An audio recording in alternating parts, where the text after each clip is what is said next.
Seguimos en la pizarra, luego del repaso a las redes y a los medios de comunicación. Decíamos que esta semana, ameritaba un apartado especial Perú y el Ecuador. Íbamos a empezar con Perú y después hablaremos al ratito con Rafael Correa sobre lo que está ocurriendo en el Ecuador. Pero para hablar de Perú tenemos la suerte, el agrado de estar hoy conversando con Verónica Mendoza, que fue candidata presidencial en la última elección en el Perú con más del 18% y se quedó muy cerquita, de hecho, de pasar al balotaje a la segunda vuelta y es forma parte del Nuevo Perú y uno de los partidos que tiene chances de verdad para hacia adelante participar con el escenario incierto que se abre en el Perú. Así que sin más, le damos la bienvenida a Verónica. ¿Qué tal, Vero? ¿Cómo estás?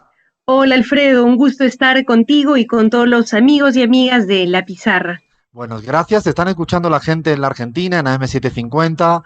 Estamos también en Radio Pichincha en el Ecuador y esta semana, de hecho, debutamos en la red Patria Nueva, la radio de Bolivia, con lo cual hay mucho interés, Verónica, para que nos expliques a todos y a todas, a ver si es posible, qué ha pasado esta semana en el Perú. Yo no sabía si había un presidente, una presidenta, un congreso cerrado, abierto. ¿Eres capaz de explicarle a los latinoamericanos y latinoamericanas qué pasó?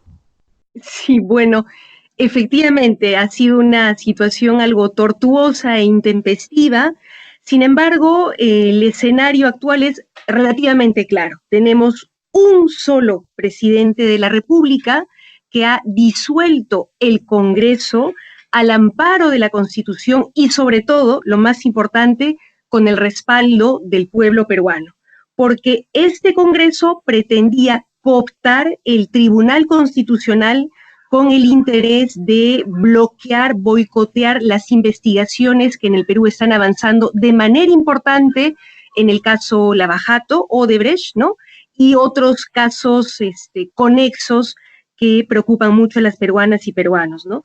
Sin embargo, Alfredo, creo que es importante señalar que no se trata solamente de una pelea entre el Congreso y el Ejecutivo, sino que este ha sido un episodio dentro de una crisis mayor que lleva ya varios años, que involucra a toda la clase política y empresarial tradicionales en el país, situación que ha llevado a que, ¿no?, todos nuestros expresidentes elegidos en democracia estén siendo investigados y procesados por corrupción, situación que revela entonces una forma de hacer política que ya no da más, un funcionamiento del Estado y la democracia que ya no dan más y que por lo tanto nos plantea el desafío a los peruanos de un cambio de reglas de juego, que es, creo yo, el escenario que se abre de aquí en adelante.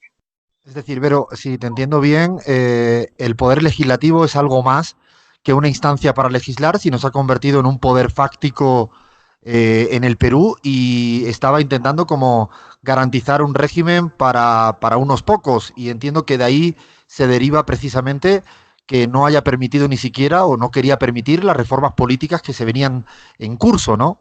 Así es, el Congreso de la República estaba sirviendo de plataforma, de trinchera para una mayoría parlamentaria no solamente de derecha, neoliberal y lobista, sino claramente mafiosa, que estaba más preocupada ya por las investigaciones que estaban avanzando en su contra, estaban aferrándose, por lo tanto, a su inmunidad parlamentaria para evitar lo que probablemente ocurra de aquí en adelante con varios de ellos, que es terminar en la cárcel, ¿no? Y desde ahí habían estado en los últimos meses blindando a sus socios corruptos y mafiosos en las otras instancias del Estado, como el Ministerio Público, el Poder Judicial. No sé si ustedes escucharon hablar del fiscal de la Nación Chávarri o de este juez Sí. supremo Inostroza que fugó a España. En fin, son casos, ¿no?, que grafican un poco el nivel de crisis y de corrupción generalizada en el que estamos aún en el Perú, pero creo yo con grandes posibilidades de superar esta situación. Y es por eso, Alfredo, que el lunes 30, día en el que el presidente disolvió el Congreso, la ciudadanía salió a las calles multitudinariamente para celebrar con esperanza, en realidad, la posibilidad de que este cierre constitucional del Congreso sea un primer paso hacia una transición democrática, que creo que es lo que hoy nos toca vivir como país, una transición democrática para concluir aquella que no completamos luego de la salida de Alberto Fujimori en el año 2000, del fin de la dictadura, y para recuperar un Estado que hoy está al servicio de los grandes poderes económicos y que ese Estado sirva por fin a la mayoría de los peruanos. Justamente en eso que dices, Vero, del Congreso, yo quiero, o sea, digo yo y me imagino que mucha gente que nos escucha en estos países o en América Latina es, ¿qué piensa la gente de la calle del Congreso? La persona de la esquina, la que va a trabajar, la que lleva al niño a la escuela, o sea, ¿qué piensan cuando miran a los congresistas? ¿Cómo crees que es la percepción de la gente común, normal, sobre esa instancia que ya parece que no da más de sí? Mira, lamentablemente creo que la distancia es entre la ciudadanía y las instituciones en general. Y creo que es algo que nos debe preocupar y una distancia que tenemos que acortar. Sin embargo, esta distancia era mayor respecto del Congreso de la República, porque no solamente se trataba de una mayoría parlamentaria que estaba totalmente a espaldas de los intereses de la gente, que no se preocupaba por la situación cotidiana de la gente, de trabajo, de acceso a salud y educación, sino que además, en este caso, estaba atrincherada usando el Congreso para boicotear las investigaciones en los casos de corrupción. Entonces, ya, estábamos ante un vaso lleno que se rebasó completamente, generando la indignación ciudadana, y es por eso que la gente le pedía al presidente de la República, a través de las encuestas en las calles, que procediera al cierre de este Congreso. Por eso es que nosotros consideramos que esta ha sido una victoria ciudadana, de una ciudadanía que se ha venido movilizando de manera sostenida cuando se intentó indultar a Alberto Fujimori, tú recordarás, Sí, sí. luego se intentó destituir a los fiscales honestos que están avanzando en estas investigaciones a los corruptos, y así sucesivamente. Este es entonces un hito más de esta lucha del pueblo peruano para, por un lado, frenar la corrupción y por otro lado, y esta es una tarea de más largo aliento, recuperar las instituciones y la democracia para ponerlas al servicio del pueblo. Y eso es lo que hoy se debe iniciar en nuestro país, ¿no? Un proceso de transición democrática, paso a paso ciertamente, pero que ojalá nos lleve hacia el 2021, fecha de probablemente las próximas elecciones generales, si es que no se adelantan, porque aún Ya todo puede dices pasar. probablemente, con mucho cuidado, ¿no? Probablemente. Sí, pero en todo caso, cuando quiera que sean las próximas elecciones generales, ojalá que lleguemos en condiciones de convocar un proceso constituyente, una asamblea constituyente, porque lo que se va develando en el Perú es que las reglas de juego, las actuales instituciones están caducas, ya no funcionan más, han sido permeables a la corrupción, hemos tenido una crisis que no se lograba resolver por los canales institucionales y que ha requerido de una importante movilización ciudadana y de finalmente una decisión dramática, hay que decirlo, aunque haya sido al amparo de la Constitución, es una decisión dramática, ¿no? Que da cuenta de la profundidad de la crisis y por lo tanto de la profundidad de los cambios que el Perú necesita en adelante. Sí, de hecho, te quería, antes de entrar directamente en los escenarios hacia adelante, incluso cuál es el papel del nuevo Perú en este escenario que se abre, te hago dos preguntas puntuales en términos más de radiografía. Uno es sobre Vizcarra y primero, si sale fortalecido o no de esto, y segundo es si él garantiza que todo cambie para que nada cambie. No sé si me explico. Es decir, ¿es un garante de que el modelo peruano siga siendo el mismo, con más o menos con como yo siempre digo, unas buenas tasas de crecimiento macroeconómico, pero con mucho malestar en el día a día, en lo micro, en lo social? ¿Cómo ves el rol de Vizcarra, que de alguna manera impide que puedan aparecer también propuestas alternativas progresistas en el Perú actual? Efectivamente, y quiero precisar para quienes nos escuchan, nosotros, el Nuevo Perú, somos una fuerza de oposición al gobierno de Vizcarra. Hemos respaldado ciertamente esta decisión de disolución constitucional del Congreso, pero ello no significa un cheque en blanco al actual presidente de la República, porque si bien hemos coincidido con él en varios momentos en la lucha contra la corrupción, hemos discrepado profundamente de su política económica en particular, que si bien es cierto, ha mantenido un crecimiento económico aceptable en el país, está significando en estos momentos una caída del empleo, una pérdida de ingresos para las familias peruanas que están cada vez más agobiadas, y el gobierno frente a ello simplemente opta por continuar con el piloto automático, pretendiendo resolver esta desaceleración económica, imponiendo proyectos mineros al caballazo, pretendiendo que con eso la economía se va a reactivar, cuando lo único que se lograría es eventualmente mejorar las cifras macroeconómicas, pero no la situación del empleo ni del ingreso de las familias. Entonces, nos toca, y ahora más que nunca, que el presidente de la República durante por lo menos 4 meses va a gobernar sin Congreso y apenas con una comisión permanente, que es una comisión del Congreso que se mantiene vigente en este periodo.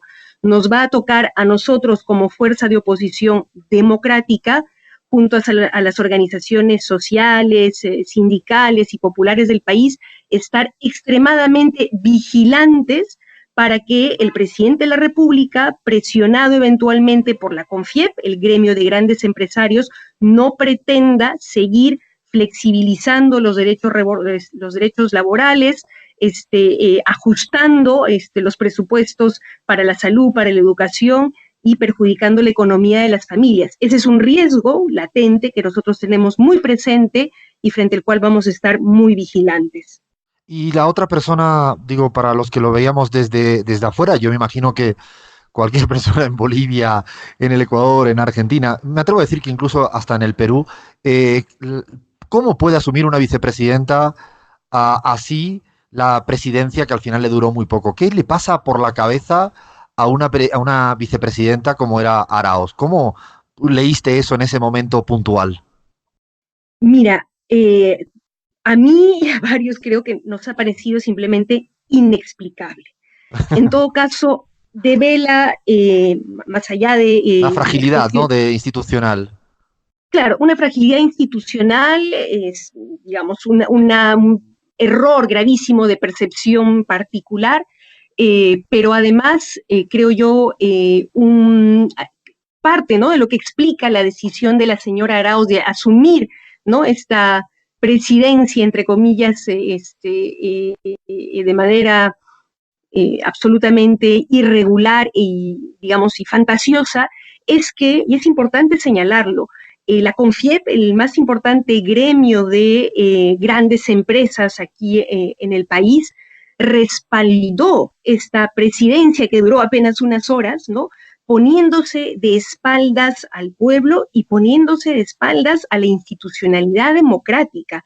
Entonces, imagino yo que la señora Arauz sintió que le bastaba el respaldo de este sector empresarial para asumir una presidencia, pero digamos, se ha chocado contra la realidad rápidamente y ha tenido que desistir de esta decisión absurda y sin ningún sustento legal ni sin ningún tipo de legitimidad.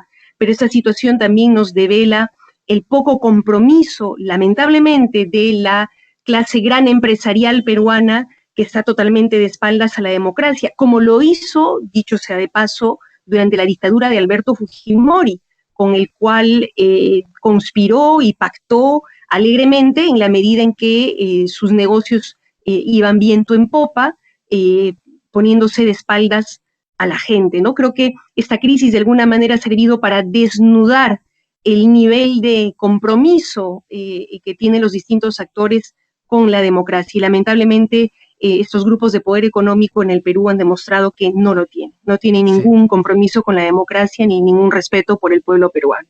Más allá, como tú bien dices, de lo ridículo, había atrás una explicación económica de, bueno, de los grupos económicos que lo respaldaban. Ahora sí que para terminar, Vero, te quiero preguntar sobre todo para hacia adelante, ¿cuál es el rol del nuevo Perú, de tu persona en los próximos meses? ¿Cómo afrontáis una situación incierta, compleja? ¿Qué pensáis que debéis hacer desde aquí hasta enero, que son las legislativas, y después en el veremos de lo que ocurre con la cuestión presidencial, cuáles son los principales objetivos y desafíos que tenéis por delante. Sí, Alfredo, en realidad se inicia desde nuestra perspectiva un proceso de transición democrática en 3 tiempos. Un primer tiempo que son estos 4 meses durante los cuales el presidente va a poder gobernar mediante decreto de urgencia, sin el contrapeso del Congreso. Entonces seremos las fuerzas políticas, sociales y ciudadanas democráticas las que desde afuera tendremos que vigilar, fiscalizar, para que no se cometan abusos ni se ajuste más la economía de las familias. Luego vendrá la elección de un Congreso transitorio que durará 1 año y medio. Tenemos que poner ahí una agenda de transición precisamente que permita sanear el terreno de la política, impulsar o concluir la reforma política que se había iniciado para que en el siguiente proceso electoral general el pueblo peruano tenga realmente la oportunidad de elegir entre diversas alternativas, que diversos sectores de la población que hoy no están representados en la política puedan tener una oportunidad de participar y que podamos desde ahí instalar la necesidad de cambios de fondo que ojalá puedan llevarse a cabo mediante una asamblea constituyente con amplia y articulada participación ciudadana y social. Desde aquí, desde este momento entonces, nuestra tarea principal es lograr la articulación de este bloque ciudadano, social y político para lograr estos cambios en una perspectiva constituyente. Pues ya veo que queda mucha tela que cortar, muchos desafíos por delante. Desde la pizarra, la verdad que te agradecemos primero que nos hayas explicado la difícil situación del Perú, y te mandamos mucha fuerza y ánimo para lo que se viene. Un fuerte abrazo desde Argentina, yo estoy en Bolivia, desde Ecuador, desde la pizarra en general. Muchas gracias, Alfredo, y un fuerte abrazo a nuestros hermanos y hermanas de Ecuador. Mucha fuerza para salir adelante y superar también esta crisis. Estamos con ustedes.